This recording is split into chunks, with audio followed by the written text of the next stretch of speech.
Welcome back to the channel. This is the market analysis video. इस video के अंदर हम देखेंगे पूरा हफ्ता पिछला मार्केट किस तरीके से चला है और अगला हफ्ता मार्केट किस तरीके से चल सकता है। इस वीडियो के अंदर हम सबसे पहले देखेंगे पिछले हफ्ते जो हमने स्टॉक्स निकाले थे वो सारे किस तरीके से चले हैं। उसके बाद में हम आएंगे कि इस हफ्ते मुझे कौन से सेक्टर्स लग रहे हैं कि जो बुलिश चल सकते हैं या जो बेरिश हो सकते हैं, तो सेक्टोरियल व्यू देखेंगे। उसके बाद में हम कुछ स्टॉक्स निकालेंगे, जो सेक्टर्स हमने आइडेंटिफाई किए उनमें से ही कोई पर्टिकुलर स्टॉक्स हम ढूंढ के निकालेंगे। उसके बाद में हम आएंगे हमारे सबसे मेजर पार्ट के ऊपर इस वीडियो के, दैट इज इंडेक्स। तो let's start this video with the last week's performance. देखते हैं पिछले हफ्ते में जो भी हमने सारे स्टॉक्स निकाले थे, because I am not making any post market analysis video. तो देखते हैं किसमें मैंने कोई ट्रेड इनिशिएट किया है या नहीं किया है। So let's start the video with the last week's performance. So पिछले हफ्ते में हमारा सबसे पहला स्टॉक था, that was Godrej consumer products. उसके अंदर हमने एक सेल इनिशिएट किया था एक 21 मार्च के दिन। एक अच्छा सेल मिला था जो हमारा 690 का फाइनल टारगेट आज मतलब दैट इज ऑन फ्राइडे इसने अचीव किया है। तो इस चीज़ को ध्यान रखना। बहुत अच्छा स्टॉक था, बहुत अच्छा ट्रेड था। ऑलमोस्ट 740 से लेके 690 50 पॉइंट्स हमने 700 रुपीज़ वाले स्टॉक में निकाले हैं। वेरी गुड मूव हमको देखने मिला है। इसके बाद में मैं कोई एज सच अभी कोई इनिशिएट नहीं कर रहा हूँ ट्रेड।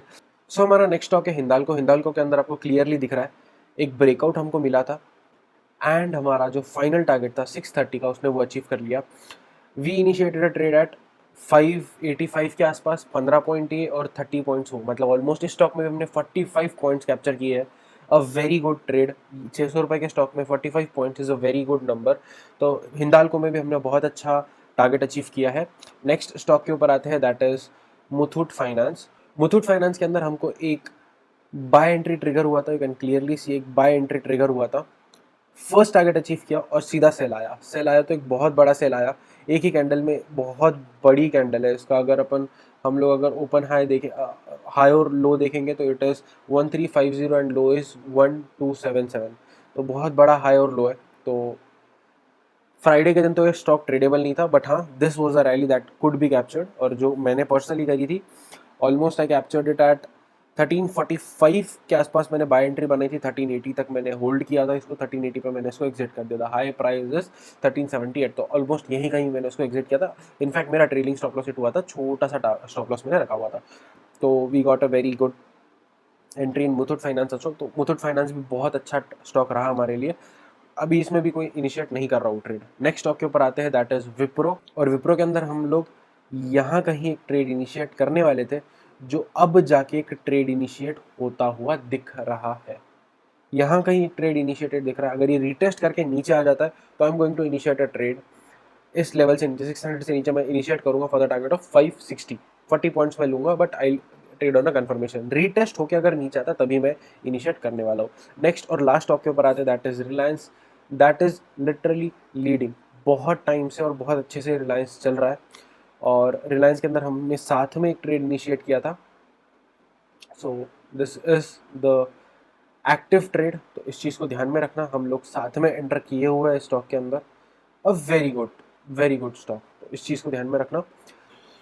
2680 का हमारा फाइनल टारगेट है। अभी वो चल रहा है 2595 के ऊपर। तो इनिशिएट कर सकते हो ट्रेड। अभी भी 80 पॉइंट्स आप कैप्चर कर सकते हो। वी हैव अभी तक हमने 97 पॉइंट्स कैप्चर किए हैं ऑल इन ऑल। और we can clearly see risk to reward ratio हमने 1:3 का रखा था, बट अच्छा खासा हमको एक रैली मिला है। ओके, सो इसी के साथ हमारा पिछले वीक का परफॉर्मेंस कंप्लीट होता है। अब हम आते हैं सेक्टोरियल व्यू के ऊपर। देखते हैं सेक्टर्स में कौन से सेक्टर्स बुलिश है, कौन से सेक्टर्स बेरिश है। सो हमारा सबसे पहला सेक्टर है ऑटो सेक्टर। ऑटो सेक्टर एक काफ़ी अच्छी बुलिश रैली के बाद it is we can say it is a retracement.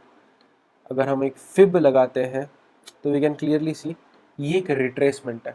यहाँ से ये ऊपर जाएगा तो बहुत अच्छा मूव हमको देखने मिलने वाला है। Next sector is energy sector, जिसने ब्रेकआउट दे दिया है। परफेक्ट ब्रेकआउट है। एनर्जी के अंदर से हमने रिलायंस को चूज किया था, तो रिलायंस के अंदर हम अभी भी हम एक्टिव है। इस चीज़ को ध्यान रखना। नेक्स्ट सेक्टर के ऊपर आता है दैट इज एफएमसीजी। एफएमसीजी ने फिर इस ट्रेंड लाइन से रेजिस्टेंस ले लिया है। 21 मार्च दैट इज मंडे को ही इसने रेजिस्टेंस ले लिया। तो एज ऑल इन ऑल हमको कोई एक बड़ा ट्रेंड हमको देखने नहीं मिल रहा है एफएमसीजी के अंदर, but ITC is a good stock. अच्छा मूव दे रहा है दिस टाइम। और इंफ्रा के अंदर हम पर्सनली अवॉइड कर रहे हैं। तो मैं उसको एनालाइज भी नहीं करूँगा, because I am personally avoiding. IT is reacting very good, defensive है और काफ़ी अच्छा ट्रेड हो रहा है।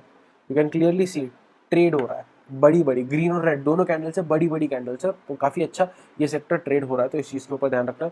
Next is media sector. Media sector ने ब्रेकआउट दे दिया है, तो हम कोशिश करेंगे इस एनालिसिस वीडियो में एक मीडिया सेक्टर का हम स्टॉक निकालेंगे। तो एक मीडिया का निकालना है, मेटल्स का एक लेंगे, उसके बाद एफएमसीजी से एक लेंगे, ऑटो से एक लेंगे, तो इस तरीके से हम सारे सेक्टर से एक एक स्टॉक निकालेंगे। Next sector is metal. Metal तो ब्रेकआउट पे ब्रेकआउट दे रहा है, मेरे हिसाब से ऑल टाइम हाई ब्रेक हो चुका है इंडेक्स का। I can clearly see index का ऑल टाइम हाई ब्रेक हो चुका है। Okay, so it is creating new highs. तो मेटल को ध्यान रखना, मेटल्स में कोई भी, मैं पर्सनली बोलूँगा कोई शॉर्ट पोजीशन मत बनाना, एक अच्छा खासा हमको एक अपमूव देखने मिलने वाला है मेटल्स के अंदर। Next sector is pharma sector. Pharma में ब्रेकआउट आते से नीचे आ गया, ब्रेकआउट आया था, this can be a good retest हम बोल सकते हैं। If it goes up and sustains above 13,800 तो हम बोलेंगे कि हाँ इट वाज रीटेस्ट सक्सेसफुल हुआ है, काफ़ी अच्छा ऊपर जा सकता है। बाकी अगर नीचे आता है तो नीचे ही आएगा ये सेक्टर। नेक्स्ट इज रियल्टी, जिसको हम अवॉइड करेंगे। इंफ्रा और रियल्टी मैं पर्सनली अवॉइड कर रहा हूँ। If you want to trade you can personally trade, काफ़ी अच्छा है, इस ट्रेंड लाइन को अभी भी ये रिस्पेक्ट करता जा रहा है। बस इस चीज़ को ध्यान रखना। ओके, सो इसी के साथ हमारा सेक्टोरियल व्यू भी कंप्लीट हो चुका है। अब हम आते हैं नेक्स्ट वीक के लिए कुछ स्टॉक्स निकालते हैं। जैसे हमने इन सेक्टर से निकाला, ऐसे ही हम कुछ स्टॉक्स निकालेंगे। सेक्टर्स यही है, इन्हीं सेक्टर्स में से कुछ स्टॉक्स निकालेंगे और इस वीडियो को आगे कंटिन्यू करेंगे with the stocks analysis part. So हम आते हैं हमारे सबसे पहले स्टॉक के ऊपर, दैट इज आइशर मोटर्स। आइशर मोटर्स के अंदर आई कैन क्लियरली स्पॉट एक ट्रायंगल पैटर्न, ओके, और नीचे काफ़ी अच्छा सपोर्ट जोन। तो जिस भी डायरेक्शन में ब्रेक आएगा we will get a very good trade ऊपर की तरफ। 2440 is my target and 2520 is my target, simple. बाकी सारे टारगेट्स हमारे लिए इनवैलिड है।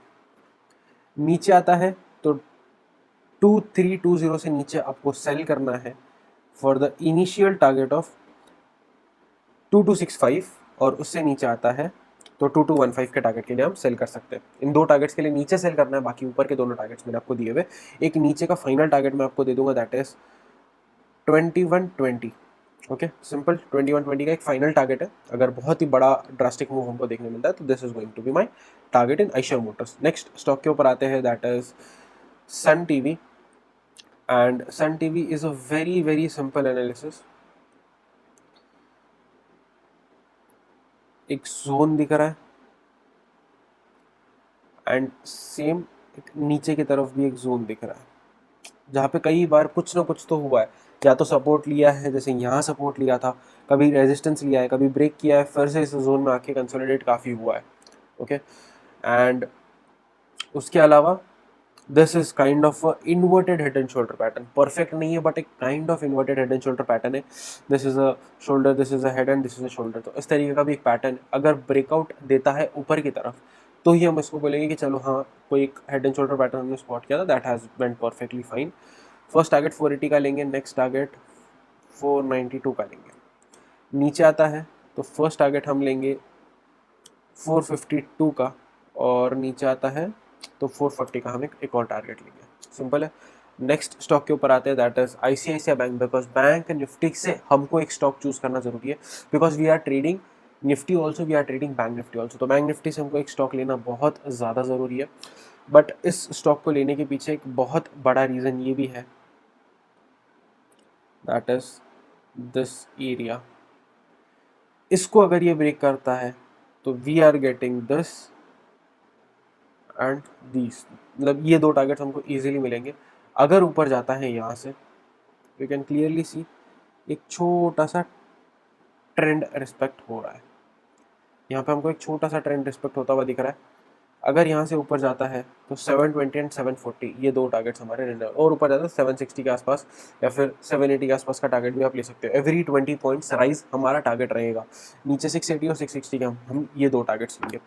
नेक्स्ट स्टॉक के ऊपर आते हैं, because oil and gas sector में बहुत बड़ा एक ब्रेकआउट हमको देखने मिला, तो इसके लिए हमने एक स्टॉक चूज़ किया जो इतना अच्छे से परफॉर्म नहीं कर पाया है, and this is also at a very good support area. अगर इसको ब्रेक करता है तो ये और ये दो टारगेट्स हम पर्सनली लेंगे।